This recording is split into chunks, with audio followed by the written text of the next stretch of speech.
Well, my friends, I am back. I am back with this beautiful cable and lace faux swag sweater. I wanted something special for March because we were in the middle of March madness. But you know what? We made it through again. March is a long month, but I'm telling you, it went by so fast. I guess because we just kept calm and we just kept knitting on. But this is my cable and lace faux swag sweater for the month of March. It's a pretty color. It turned out really pretty. There's the pretty faux sleeves. Oh my word, look at that. Isn't it pretty? So nice and neat and clean to look at. Now I'm going to see if I don't knock things down, if I can turn this around. So I'm going to let you stop. I'm going to set the camera down and let you talk with Bird just for a minute. And I'm going to turn this sweater around so that you can see the back.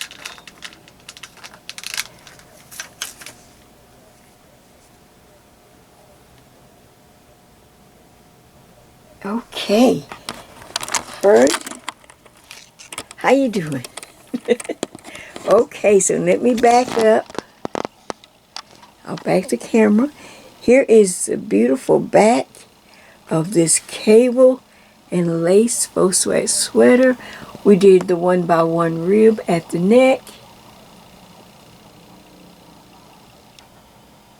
We have a beautiful, I shared with you that I had some problems with fading of the yarn because, remember, look, I'm old, my yarn is old. What else can I say, people? What else can I say? But as you can see, I put a beautiful swag on the edge. Look at Bird. Bird likes it. Look at that. Look at that. Beautiful cable and lace stitch. And then there's, of course, the matching cable on this side. And it fades away as it goes to the top. And we have a beautiful 1x1 rib at the bottom edge. Now, isn't that a beauty? It may be madness in March, but look, we're determined to keep calm and knit on. Oh my word, I'm enjoying sharing these with you. But of course, now that we have reached spring, we'll take a step away from faux swag sweaters for a little bit and get into some of the spring. I'm going to redesign some of my other projects, some of my other designs or collections, and so that it will have a new spring vibe, a new touch of spring to a pattern that we have, we've used before, but maybe it just is time for an update.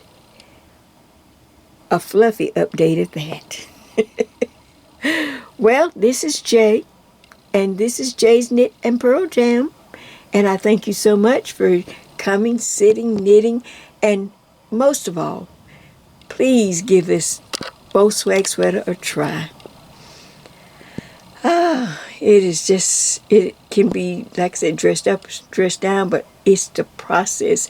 It's so easy because I'm trying to make it so that you can get used to it and relate to it. There's no 5 pages of pattern and 6 charts.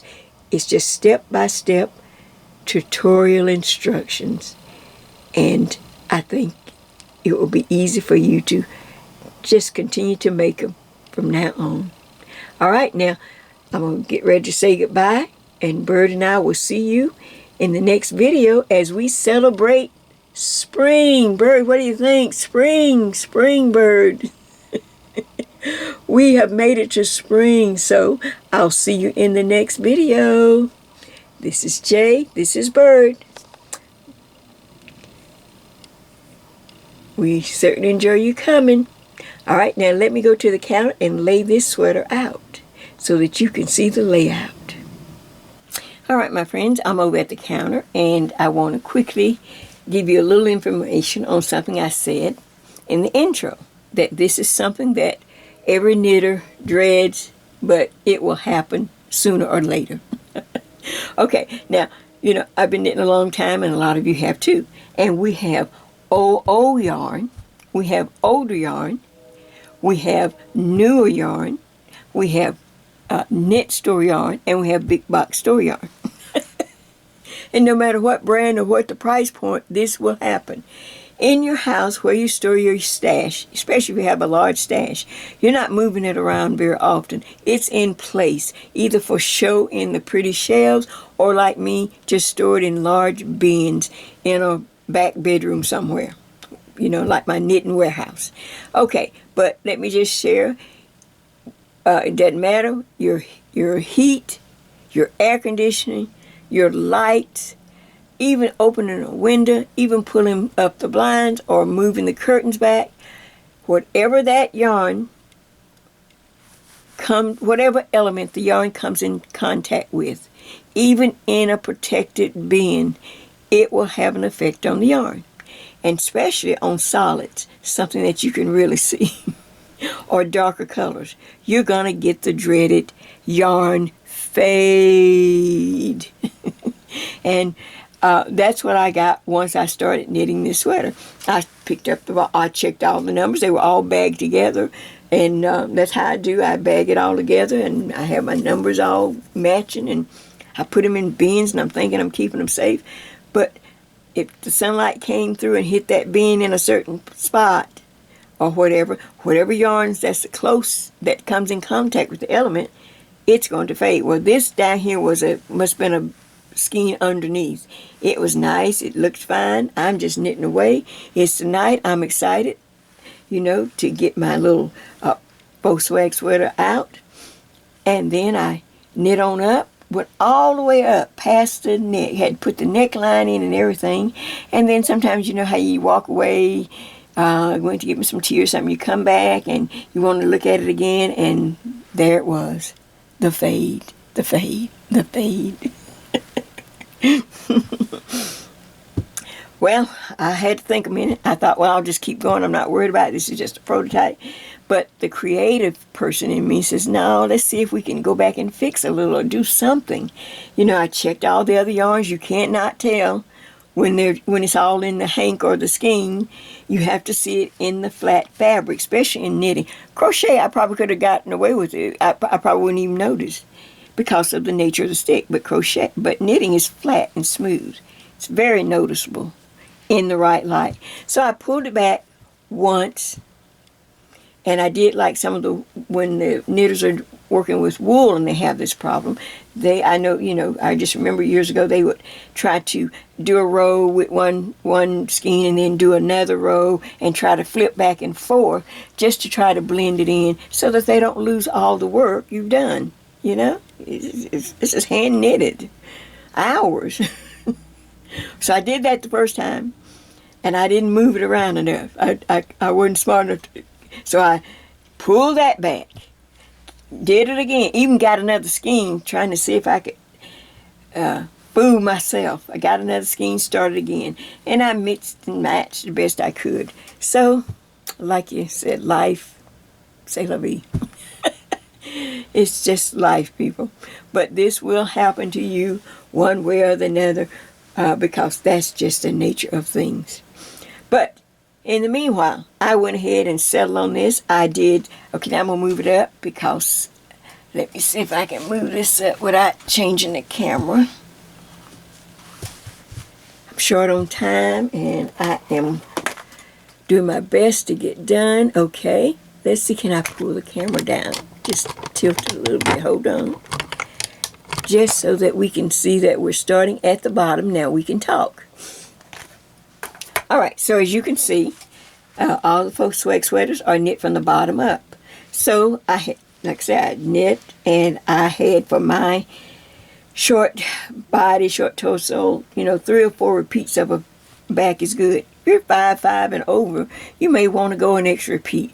This is where you start critiquing yourself, start designing, adding your own touch. Jay, I'm taller than you. I went up another. That's great. Perfect.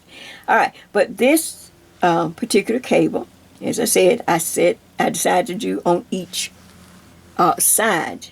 Do the border, then do a pretty little separating stitch, and then put in my cable with the reverse stockinettes on each side. Then I wanted to fill in this. Now I could have done a textured stitch. I could have done a lace stitch. You could do anything you want. But I kept with the stockinette just so that I can get done and, keep everybody, not overdo it for all those people who are wanting to try this. Now at the bottom, I decided, first I did the regular where we knit 2 rows. But it just looked so plain, and it kept rolling. This one just kept rolling. So I pulled that, when I first started, I pulled that out, and I put in this 1x1 rib. When you're fluffy or larger size, I don't normally use a 2x2 down here because it pulls in like an accordion too much. But 1x1 works fine. So I'm going to show you how to set that up and come out right when you haven't putting a design on the side, on each side, and just maybe a nice rib in the center. Then, as I was working my way up to the dreaded fade, and start trying to manipulate everything, to get rid of the fade or to stop it so that it just didn't look so strange. Let's see, okay, I think you can see that. I decided on the wrong side of the fabric as I was working. If you just knit on the wrong side, it will put a garter ridge on the front. And so here's my little garter ridge. I thought that would make a little separation and kind of, help me as I was working up. Also, when I got ready to stop the cable, okay, I just simply, remember on the Cozy Cowl little neck warmer, cowl, whatever, sometimes I will just fade it out. I noticed in a lot of the books, pattern books, a lot of times they will just fade the cable out. So I thought, well, I'll just finish the chart, do a couple of inches where I don't cross the cables. It's just faded out. I just knit the reverse stockinette. I knit the cable section without crossing, reverse stockinette. So that makes it look nice and neat when it comes up and meets this section with this section. And then, of course, I'm up to the neckline, and I'm going to go over that with you. Make sure you have that when we get to, let's see, when I set at the bottom, I'm going to walk you through all the steps just to remind you, for those that are new. I hope that you are taking advantage of this pattern, and it's easier to critique to your own size because we're only working the back of the sweater. You can change any numbers that except the base numbers, but anything to fit you. All right, so let me go ahead and change the camera, and we're going to go back over. I'm going to just show you the size chart, and then we're going to look at each working formula for each size. I've already done the math to save you the trouble. All right, back in just a moment. All right, my friends, so now let's just go quickly over the same size chart that we're using in most of the Faux swag sweaters. There will be some changes maybe coming up, but right now we're still using the very generic size chart numbers. Like you'd go into any, maybe a regular store, small, medium to large, 1X to 2X, 3X to 4X, something like that. These are the base numbers that we have been working with. All right, like I said, medium to large is 97 stitches. That means across the whole back. We're just working the back of the sweater. So you can choose between a US number 8 if you don't have a lot of fluff on your body and you like your things fitting a little closer. Number 9 if you're fluffy. You can wear a size, but you're a little on the fluffy side. And you have hot flashes. You just don't like things real tight. Okay, US number 9. US number 8 or number 9, and we're still working in 4 or light 4 medium weight yarn. We will be changing come spring, which we're already in. So we will be changing. All right, but get back to the size chart I got off. So size number 1, medium to large, 97 stitches. That's the base number. I'm in the middle, 1X to 2X, 105 stitches. Same thing, 3X to 4X, we have been using 113 stitches as our base number. If we need to add a number or two, you are allowed at any time to use one number, 2, 3, or 4 in order to get a stitch pattern in. All right, but look at that and pick where you would fall, the closest one. And remember, yarn stretches. So if you're a little over, you may be a little over 97. You may think I'm a little over, but if you go way up here, this one might be too big. So remember, yarn stretches. So you kind of pick the closest size that you feel you can fit into. Now, let's go to our working formulas. Each Faux swag sweater will have a different working formula because we're going to be using different charts. So let me put this here. Let me check, make sure I'm on, that we can see. I can even pull in a little bit just to make it clearer. Okay, let's go over it real quick. Size, medium to large, or it could be a small too, medium to large. All right, this chart that we're going to place in this sweater on each side, if you've worked the chart from the previous video, where I worked the chart row by row for those that need assistance, so I wouldn't have to try to do all of that and this in this video. It just gets too long. So now I separate them. I will put it over in the comment section where you can find the link to the chart. Okay, the chart is 23 stitches. So that means 23 stitches on this side, on one side, and 23 stitches on the opposite side. Everyone gets a 4-stitch border. 1, 2, 3, 4. Okay, on each edge. Now, whatever is left when we take those numbers and subtract it from your base number, this person had 97, you're going to get a center back, this section right here, this stockinette right from all the way across, you're going to get 43 stitches.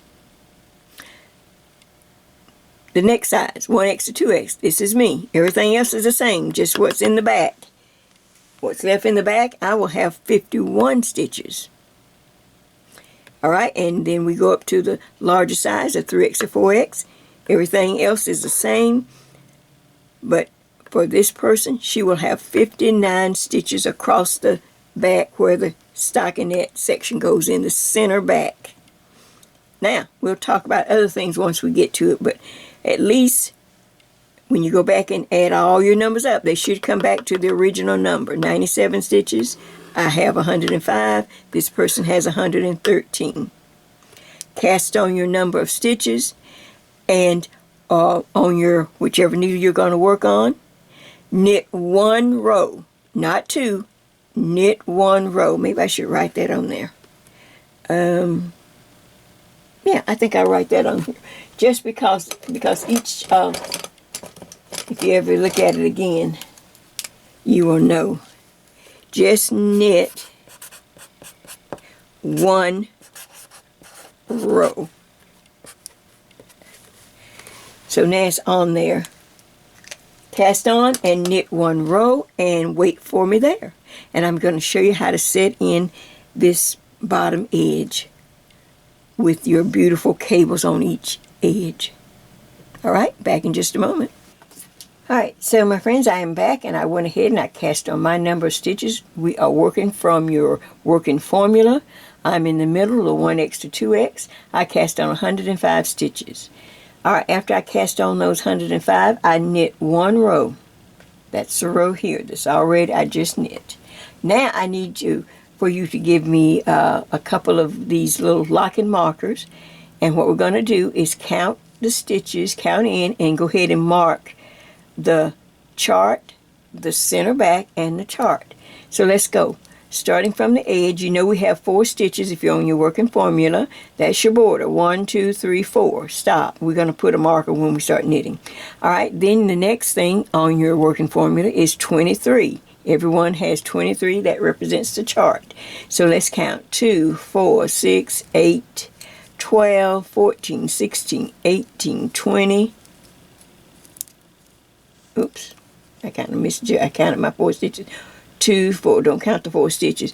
2, 4, 6, 8, 10, 12, 14, 16, 18, 20, 21, 22, and 23. You put in a locking marker. Okay, we'll put a moving marker. I just want to go ahead and get this part. If you do this right as soon as possible, it'll help you stay on track. Then come to this side and do the exact same thing. Count, you got your 4 stitches, then count 23 after the 4 stitches for the border. And then you put in a marker there. Can you see that? So now I know that I have the chart, the center back, and the chart, and a border on each side. Now we're going to go ahead and start knitting, and I want to show you how to put the ribbing in when you have the pattern on one side, on each edge of the project. Alright, so the first thing I do, I will go ahead and do my 4 stitch border. Everyone, everywhere, every size. You go ahead and put that in. 1, 2, 3, I knit. 1, 2, 3, 4. Okay, then stop and put a marker. Now, here's the 23 stitches. I'm not ready to start the chart yet, so I want to go ahead and knit this again. I want to knit the 23 stitches. I don't want to purl. This is the wrong side. That's what we're establishing. But I want to knit this section that represents the chart. So I simply, with my yarn in back, I'm going to knit across all the chart stitches. We have not started working the chart yet, so I'm just going to knit.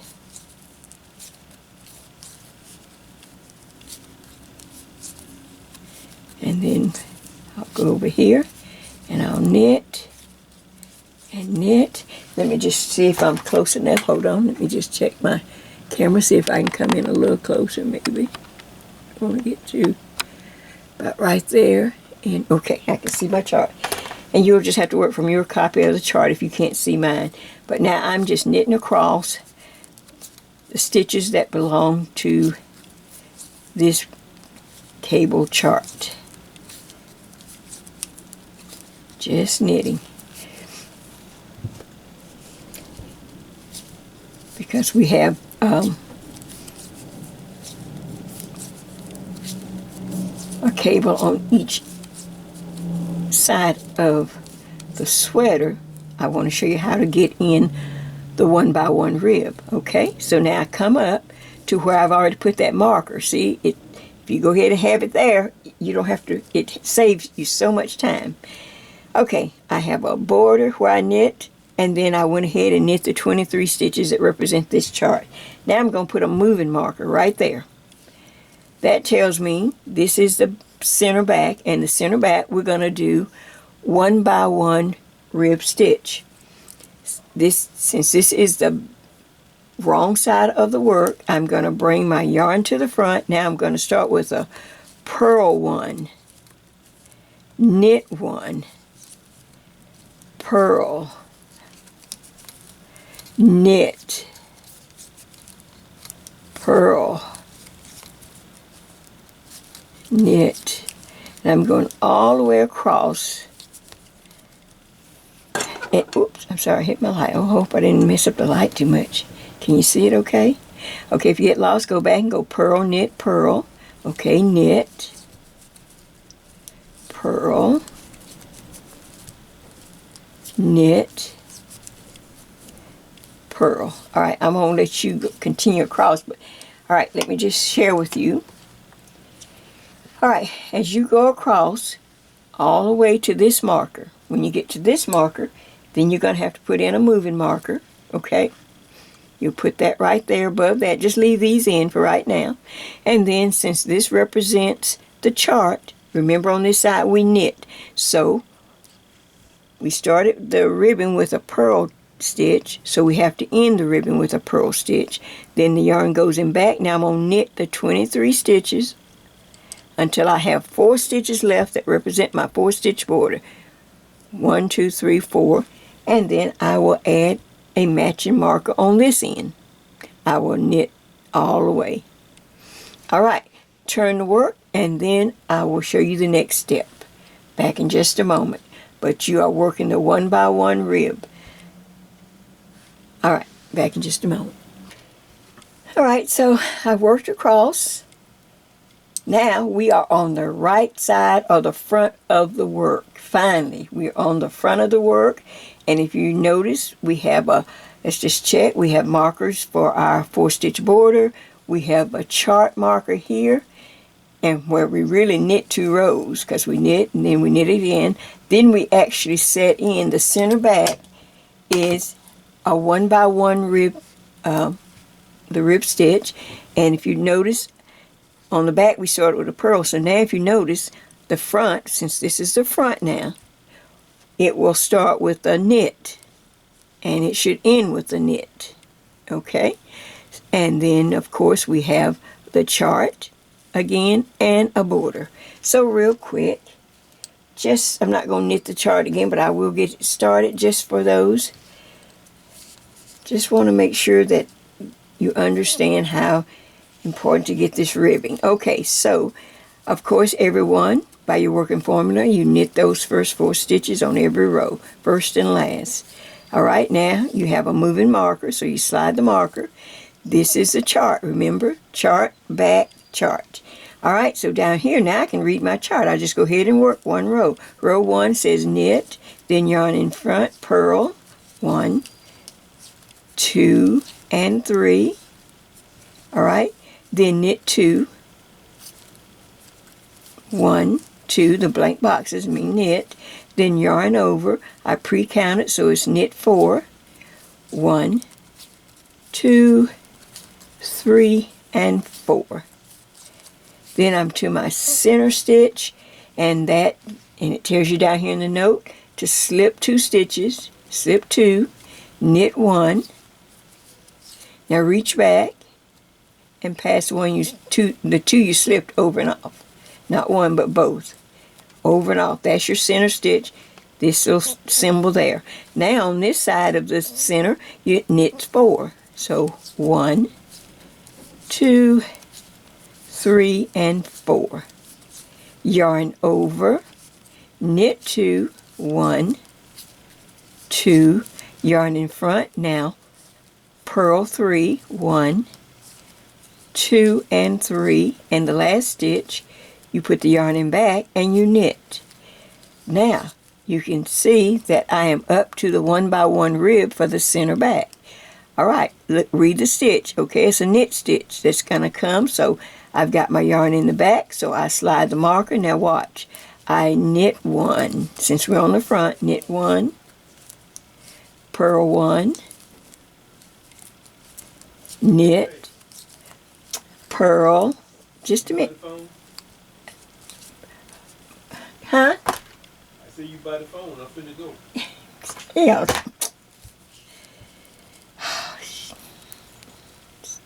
Okay, let's go back. There's my husband. Oh my gosh. Okay, let's go back to, alright, knit, purl, knit, purl, knit, purl, and you will follow the whole rib stitch all the way around across the center back. And then, of course, when you get back to the chart, you will be back up here at row 1, and you will simply start again at the beginning of the box and go across, and then you will end with your 4-stitch border. Okay, let's do that, and then I can come back now and walk you through pretty much everything else. I just wanted to make sure you knew how to set, and I'll show you how much ribbing to work on. Alright, back in just a moment. Alright, so now here's the sample back, because now I can share with you and show you as we go. All right. Now, we've set up the border. You're working across the chart, the 23 stitches. You're also working the 1x1 rib stitch in the center back, see? And then you repeat the chart and everything on that side. Now, work the ribbing. I kind of got off track because it was late and I was ready to go to bed. Work the 1x1 rib for at least 1.5 inches because that's what we do at the neck. So go ahead and work it a little more. In other words, just keep working it. Keep working across, and then once you get to at least 1.5 inches on the back ribbing, you work the chart, then you just knit across, purl back. You don't have to do the ribbing once you reach 1.5 inches. Now you're just going to work up. Now, I told you about my little fade story. Let me see if I'm on camera. So I stuck in this little garter ridge, where if you want any garter ridges, all you have to do is when you get on the wrong side, just purl across on the wrong side, and knit across on the wrong side, and then it will make this pretty garter ridge on the front. So anytime you want one on the wrong side row, just knit across. Okay, and then you'll have that. Or you can just go, you don't even have to have it. I thought it looked nice because where I faded the cables, remember how I faded them all, it kind of gave a nice stop line that it stopped at. So that looked nice. All right, so now I'm working my way up. You're working your way up towards the neck. That's where we want to get to. Now, if you are new to my Faux Swag Sweater, I will put in the link to Faux Swag Sweater 101, where I just go through everything. Really, it's a nice video that you can understand. I take my time. I get everything. This is for those who have worked it and maybe even worked one or two. And so you've got, where we're going. But once you get to, we have a back measurement. And I use 20 from the top of my shoulder to my waist. This sweater does not go below the waist. It just stops at the waist. So I just use an even number, and I use the number 20. That was the closest I could, get someone to measure you. All right. In order to set the neck in, I need to stop and put the neck in at least 2 inches below where the top of the sweater or my shoulders. So if my shoulders or the top of my back is right here, I stop at 18 inches.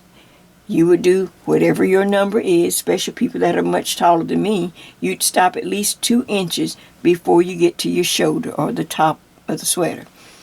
On this, the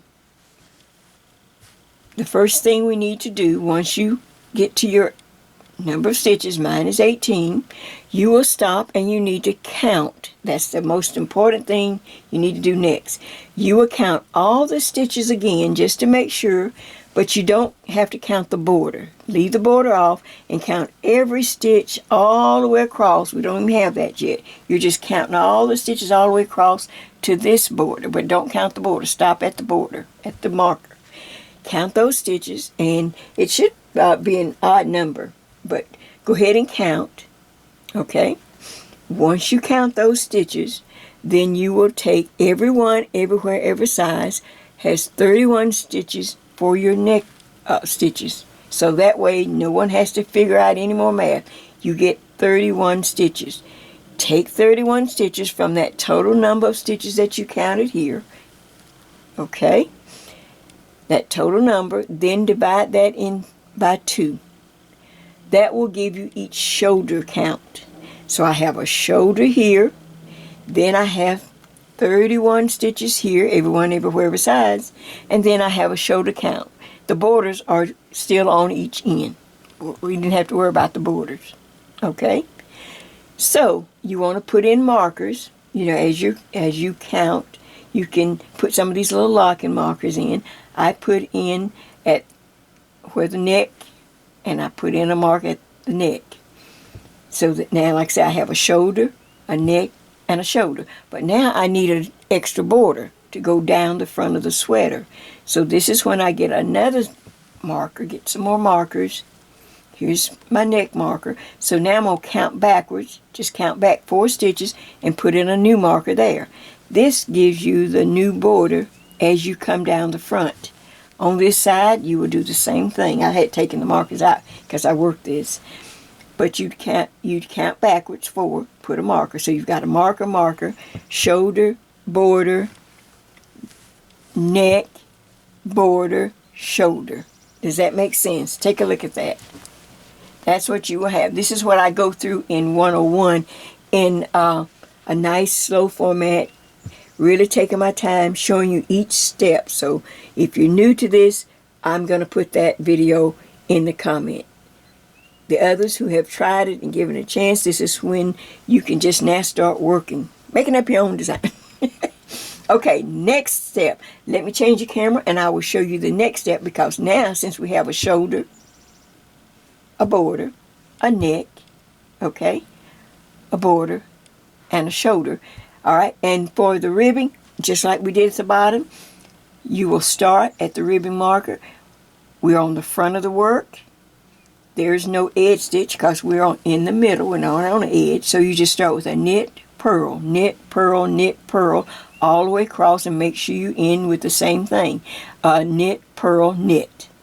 Then you knit the borders on every row, and just work across the shoulder. All right, you're going to work this neckline for 1.5 inches. When you get to the 1.5 inches, make sure you're on a wrong side row. You're on the wrong side, because I like to, for my neck, especially this 1x1, normally you bind off in pattern, but this gives a nicer neckline on the front. Just for this, if I would be on the wrong side and I'm binding off with the knit stitch, so instead of binding off in pattern, I'd knit 2 stitches, reach back and bind off. Knit the next stitch, reach back and bind off. I'd bind off all the stitches of the neck, including that last stitch, and make sure, and then I'd go back into my pattern of, your border that goes down the front, and then purl on across the shoulder. So when you turn the work, and the work is on the front, this is what you see. You see this nice, pretty, neat little band, a little row of purl bumps instead of that line. Can you see that line there? Okay, you'll have these little purl bumps, and now you will be able to separate. You will need a second pair of needles, because we're going to separate and put, well, just like this one, I have it on a separate needle because I won't need that long needle. So I just got a shorter, whatever needle you use, an 8 or 9, so that we can start down the front of the sweater. The faux swag sleeves.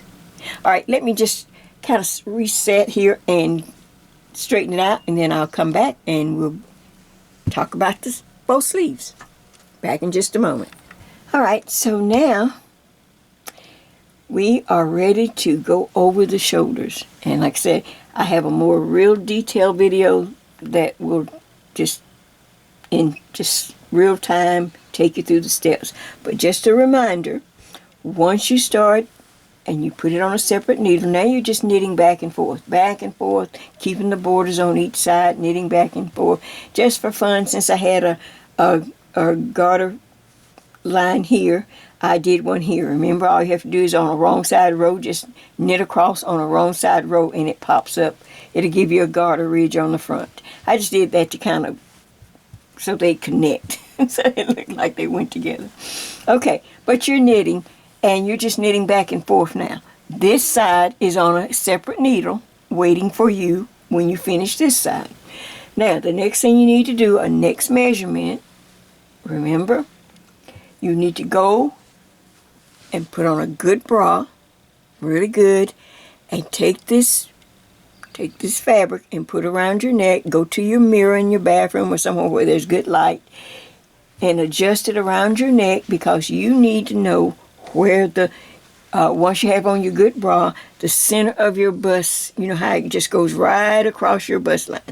Just right across. Here's your neck up here. And then you have your shoulders down here and you come to your breast. And then you have on your good bra. And right here, you want to see about how many. Remember, once we reach here, once we reach this point of the sweater, Faux swag sweater, it's all about the ridges. Let me pull it back up a little bit so you can see it's all about the ridges. I want to know, or you want to know, how many ridges. See these ridges here where we did the new border? I want to know how many ridges does it take to go over my shoulder and reach where my bust, across the center of my bust, just like this. From one breast across the cleavage, across, and just come across. I wonder how many ridges. So you'd count 2, 4, 6, 8, and you'd keep counting. And you may have to stop and knit a little bit more to get it down a little further, because you're working on this as you're knitting down this first side. Once you get this side, then the other side has to match, so you don't have a problem. So you're knitting, you go, oh, I think that's still too short. I got on my good bra. I'm tall. You know, Jay's short. I'm a little taller, so I'm going to go ahead and knit on. And then I'll stop. You'll stop again, and you'll count the ridges. 2, 4, 6. So just as long as you stop and just making an even number. Mine would stop at 27, sometimes 28. You know, it just depends on how I was, whether the fabric was stretchy or not. 29. So I just made mine 30. A number I could remember. Nice even number. If you're taller, you're going to be at 32, 34. You know, something like that. So once you reach the number, I'm going to pull this down now.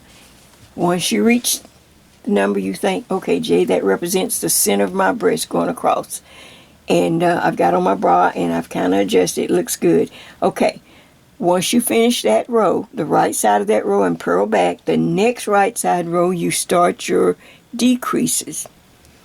The decreases are the same on all the both swag sweaters. I didn't even bring my tape over this time, but you will simply knit the border, slide the marker, and then you're going to slip knit on this side of the faux sleeve. Knit across to 2 stitches before the marker on this border, and you're going to knit 2 together. And then you're going to purl back.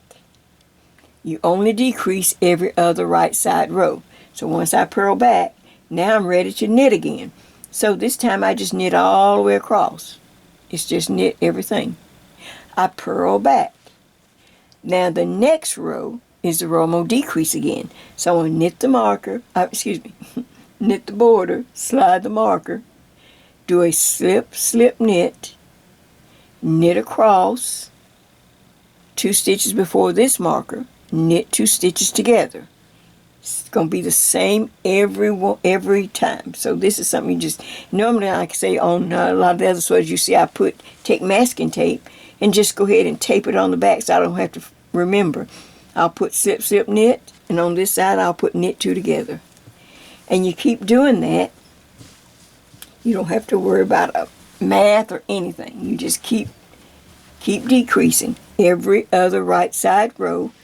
As you go down, you see what it's doing is bringing the sleeve section in towards the center. It's making it a little narrow. See how it goes in? All right, the way you're going to know when to stop is to, once you've done a few, stop and count the stitches inside of the marker. You don't need the borders. You don't need to worry about the borders. Don't count it, and don't count that one. Just count these stitches here. You need to get down to at least 16 stitches. But since we started with an odd number at the top, at the shoulder, you'll have 16 plus 1. So it'll really be 17 stitches. If for some reason you had an even number, or you just wind up with 16 stitches, maybe you did one too many decreases, that's okay, because once we get to the sleeve, we can add a stitch back. All you have to do is, once you decreased enough that you stop and count, and now you say, Jay, I got 16 stitches, or 16 plus 1, which is perfect. We get to 16 plus 1. So now you just keep on knitting down. Just keep knitting. And what you want to do is go to about 2 inches below the back of the sweater. Let me just do that real quick, just so that you can see.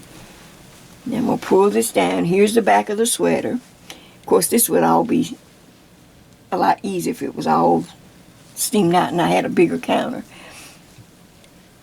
But can you see that? Here's the faux sleeve.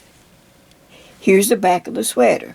You lay it out on a table or something, ironing board, and then you keep going and you knit down. You say, okay, Jay, I have reached the bottom of my sweater. If I lay it, if I just lay the shoulder, fold it over nice and neat, I'm down to the bottom of my sweater. There it is. There's the bottom.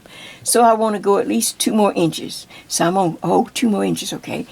If you're real tall, and this is preference here. You try the sweater on, and it needs to come at least 2 inches. It can go more if you're real tall, if you're taller. But 2 inches past the bottom. Then I will start, after I reach my 2 inches, then it's time to start the ribbing. The ribbing will stop the sweater. And this is where you will simply, on a right side row, you will start out with since this is an edge, see the edges? You will knit that edge. And then since we're on the front side of the sweater, the front of the fabric, you will start with a knit 1, purl 1, knit 1, purl 1, knit 1, purl 1, just like we did the neck, all the way across. If you have the 16 stitches plus the 1, you don't have to add any more. It will come out perfect. And you'll go knit 1, purl 1, knit 1, purl 1, knit 1. Then the edge stitch, you'll knit. See that little edge stitch right there? You'll knit that. There's the edge stitch. If you come out and you say, well, some kind of way, Jay, I dropped it, I decreased 1 extra stitch or something, but I only had 16. Well, you still do the same thing. You start with the edge stitch, you knit, and then knit 1, purl 1. But as you get over here towards the end, and because you've counted the stitches and you see that you're short 1, just knit 1, purl 1. Just when you get to a knit stitch over here towards the edge, not right on the edge, but somewhere right in here, you can knit into the front and the back. Okay, and so stay in the count. Knit and then purl. Back up a little bit if you need to. And you go knit, purl. Now I'm gonna knit, purl, knit, purl, and then I'll knit, and then I'll end with the edge stitch of knit. All you're doing is just adding a stitch, but I like to add it over towards the edge. That's all you have to do. Just go back to your count. Then you're gonna work this ribbing. If you have any juice still left in your arms, okay, you're gonna knit for at least 3 inches. 3 inches. 2 looks okay, but 3 looks a lot better. See, here's 3 inches. So once you reach your 3 inches, you go, okay, Jay. All right, then just make sure you're on the wrong side row. Stop on the wrong side row. Okay, I'm ready to do the wrong side, but I want to bind off. Just like we did the neck. See, I keep things the same so that you'll get used to it and I don't have to repeat it all the time. So once you're on the wrong side, I'm ready to bind off. I have 3 inches of the cuff. I just simply start. I knit 2 stitches, reach back and bind off 1. Knit the next stitch, reach back and bind off. Knit the next, reach back and bind off. All the way across. So that you have these little purl bumps just like you had at the neck. Can you see that? And that line, that funny line, is on the wrong side. Now, let's see if there's anything that I can... Yes, the last thing, as far as that's real important, and I have to try to remember to add this to as many videos as possible. Okay, my needle is going to hit that camera. All right. When you're done, even before you steam it or block it or whatever, I want you to always go back up every faux swag sweater. Do you see this 90-degree angle at the neck? Well, to me, that's a weak spot. Sometimes it just doesn't lay as pretty. So what you want to do is to go in, and we're going to make some stitches right here to clean that up, so when you hold it out like this, it's just nice, smooth. It's nice transition. It's not all wonky, and it doesn't have any holes. Can you see that? All right, so this is... And most likely, If you don't have a tail, just cut a piece of yarn. But I had a tail. I try to remember to leave a tail when I do my each shoulder when I'm putting the yarn. So what I want to do, let's see, can I do it? I think I need to turn it. I always forget which way to turn it. I think I need to turn it this direction. Okay, let me just check, make sure I'm on, because I sure don't want to do all this. Let me straighten it out now. And I'll bring it close. Okay, here's the 90-degree angle. See, it goes up, and here's the neck that goes across. Can you see that? All right, if I stretch it open, it looks kind of, I call it a weak point. It can easily stretch or get holes or something in it. So I take this yarn and on a yarn needle, and I start kind of reinforcing it. I take a couple of stitches on this side of the, see, there it is. See how that wonky there? Okay, I take a couple of stitches on this side, and I start working towards going across. And don't put it too tight at first. Then I'm gonna keep taking a few more stitches. See, I'm pulling it close. I'm giving it strength. And then I go up, then you can just kind of, wherever you, just take little stitches though. Don't take, you're just taking some little stitches in the yarn, wherever you can kind of, and let me hold it up and let you see it. Okay, so now, and you can always look to the front and see how it looks. Then I take a couple more stitches on this side. Now I stop and turn and go back. Now I'm going to go back where I came from. I started over here, so now I'm going to just kind of weave this. If I left enough yarn, now I'm right there at that place that I'm trying to reinforce, that angle. I'm just going to take my time, take the yarn through, then I'm going to work up this edge a little bit. See, now I'm just working up this edge. Just wherever you feel like you can get to a place that you can stop, and then you can weave in. Then you can weave in the tail, just like we normally do on anything we knit. We just weave it in. Just weave it over. Catch a few stitches. But just make them nice little stitches, don't. Okay, so now I've weaved that in.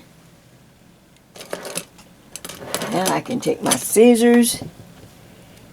And a lot of times I'll come back, like when you weave it in, sometimes I'll reverse and come back a stitch or two like that, just to make sure it's caught. I can cut that. Now here's the wrong side.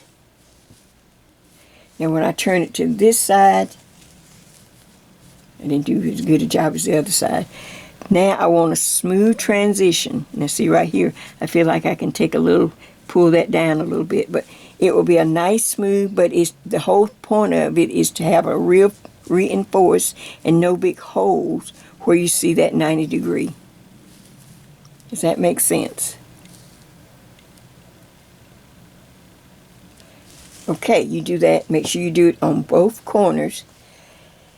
Now, let's see if there's anything that I need to tell you. All right, I steam block mine. I take it to my ironing board. I'm going to move all of this. Hey, bird. As we finish up, I steam block it. I weave in all my ends. I steam block it. I take it to my ironing board. Okay, now, I take a pillowcase. I never block anything or steam anything on the right side. It's always the wrong side of the fabric. Please don't put the iron, nothing like that, or steamer. I like to use the wrong side of the fabric. Let me check and move back some now. See if I can move back a little bit. I don't have much space on this counter for these big projects. That's my problem. Okay, that looks better. All right, so if you lay it out, you smooth it, kind of put it in shape. You can pin it or put it in shape, but you start a little at a time. I take it and lay it out like this. I have my iron on, and it's it's not super hot. That's the problem. Don't have your iron super hot. Have it warm enough or hot enough that you can't touch it, but it doesn't need to be on the high setting to steam something. The steam, as long as the steam's coming out. Then I take a pillowcase. I take a pillowcase and I lay it over my fabric. Wrong side. I lay my pillowcase and then I lightly just run the iron. It can just float on the top of the pillowcase. I don't have to press hard or anything. Just iron. Try not to iron your ribbing or anything like that. I just iron anything, the stockinette and the cables, just lightly. I don't want to kill the cables on this side, but I do want to steam them so that they're nice. That's why I do it on the wrong side. You can see the little shine that forms when you steam. Well, it's on the wrong side, so it's not messing up anything. And then I pull it down and I do some more steam. I move the pillowcase up, steam, stay away from the neck, steam, steam. Then I pull down the sleeve, and you can see the sleeve is not even finished. But I open the sleeve up like this. I pull the pillowcase, and I steam this on top of the pillowcase. Sorry, it is so hot. I can't believe it's this hot today. I'm pouring sweat, and I'm working on a big sweater. Oh, we're getting ready for spring, so don't worry. So, on top of the pillowcase, you know. Of course, you wet block people, y'all know what to do. I don't know all that. I got tight when I was in the knit shop. I got tight all that wet yarn everywhere. I just can't handle that. I just can't handle all that yarn, the wet and all that. So anyway, so I just steam everything, and that's it. That is it. And guess what? If you made it this far, hats off to you. But you're going to have a pretty faux swag sweater, cables and lace. It's a pretty knit. It's an easy step by step because I'm taking you through every step. You didn't have to have 5 pages and 6 charts. I'm just taking you step by step. And the steps are pretty much the same every time until we change something. And for the spring, I'm going to be working another one of my, I'm going to update something else, one of my patterns, for a nice spring and lacy and just a real pretty look. But you can see how this will work, because this can be dressed up or dressed down. It can be casual. It can be fun. I could see this over a pair of jeans, over a pair of capri pants. When it's cool, maybe you're going to something at the park, or you're going downtown to get pizza night out. I can see throwing on your faux swag sweater. And, you know, they could be really pretty. And like I said, it's easy to make. And it would make a nice gift because it's not a full sweater and you don't have to worry about the fit so much. As long as you can get the general fit off of my size chart, it will work. And look how, once you steam it, see this yarn stretches. See, it stretches over. That's why you want to make sure you steam it. Look how nice and wide it gets. You want it wide in the back. And then I tapered the sleeves so that they so it's easier to tie. Well, this has been wonderful. Here's Bird. Bird, what do you think? We made it through March Madness. Now we can look forward to spring. What do you think of that, Bird? Did you like our projects? Has it been fun? Be sure to look at the camera, Bird. Well, I'm glad that all our friends joined us. Be sure to let me know what you think. Take pictures as you're knitting. Once you get something and you like it, just like right now. See, I'd snap that. That could be my, you know, my thumbnail or whatever. Take pictures as you're knitting. Send them to me. I always have a link at the end of each video. Take 2 or 3 good, real pretty pictures, and take some selfies too. You know, I like to have you 1 or 2 or 3 selfies where you got the project on. It's really nice. Just remember to smile. Remember, smiles from Jay. All right. So I'll see you on the next video. Try to keep calm and let's knit on. That's all I can say. We made it through March Madness. Maybe April. Like I said, we'll try to keep calm. We'll have spring things. We'll have pretty bright colors, and we'll just enjoy our new designs. This is Jay, and this is Bird saying bye-bye. Tweet, tweet. Bye-bye. See you next time.